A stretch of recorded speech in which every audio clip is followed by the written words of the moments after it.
I never thought I'd be the kind of person to question a long-term friendship over something like this, but over the past year, I've realized that one of my closest friends, Sarah, seems to have an issue with me dating white men. It's been bothering me more and more to the point where I need to put my thoughts into words. I'm a 25-year-old woman of Malawian and Zimbabwean heritage, but I've lived in Australia since I was 1. Most of my life has been spent in predominantly white areas, so naturally the people I've dated have mostly been white men. It's never been intentional, just mutual attraction and shared experiences. Sarah, on the other hand, is 27, white, and from a regional town in New South Wales. We've been friends for about 5 years, and for the most part, I've never had issues with her. But recently, she's been making comments that I can't ignore anymore. It started subtly. She'd say things like, "You need a black man. That's what I see you with," as if my own choices weren't valid. Then she started suggesting I change my Hinge location to the US or UK because there are more black men there, but made sure to add that I should avoid white men in those places. I laughed it off at first, thinking she was joking or just ignorant, but then she took it further. Whenever she'd come across black men on her own Hinge feed, she'd screenshot their profiles and send them to me saying, "You'd look good with him." Most of the time, the guys weren't even my type. It felt like she was reducing my dating life to my ethnicity rather than my actual interests. And then came the worst comment. One night we were talking about dating, and she mentioned something about her experiences hooking up with Indigenous Australians. She said, "There's this thing about white people getting with Indigenous Australians. It's looked down upon, not that I wouldn't. But you get me?" No, I didn't get her.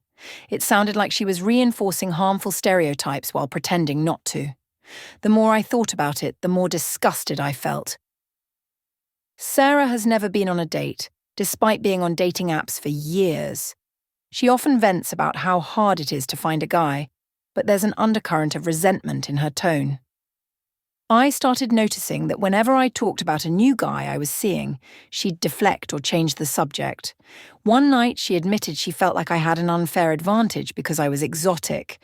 The way she said it made my skin crawl. I wasn't an exotic animal, I was just a woman who happened to be of African descent. My older brother Malik had a serious talk with me about it after I vented to him.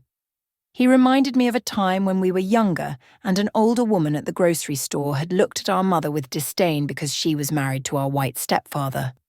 "It's that same energy," he said. "Sarah might not even realize it, but she's trying to put you in a box." That conversation hit me hard. I had always been so focused on my own experiences that I hadn't realized how much this kind of thinking could affect the people around me, especially my niece, who is half Malawian and half Turkish. If Sarah was making me feel like this, what would someone like her say to my niece one day? To see how deep Sarah's bias ran, I decided to bring up the topic more directly. Over brunch, I casually mentioned that I was seeing someone new. When she asked about him, I showed her a picture of a black man I had been casually talking to. Her face lit up and she practically cheered. But then I showed her a picture of the guy I was actually dating, a white guy named Daniel. Her expression soured immediately. "Oh," she said flatly. "Another white guy?" That was the moment I knew. This wasn't about my happiness, it was about her own biases. I couldn't hold it in any longer. "Sarah, do you realize how messed up this is?" I asked. "You act like me dating white men is some kind of betrayal. You say I need a black man as if my own choices don't matter. You're literally trying to dictate my love life based on race. How is that any different from racism?"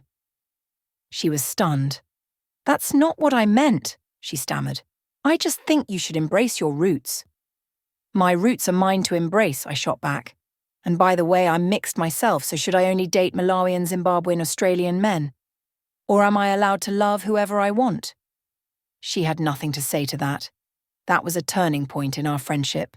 Sarah became distant after that, and honestly, I didn't chase after her. I realized that no matter how long we'd been friends, her mindset was too toxic for me to keep tolerating.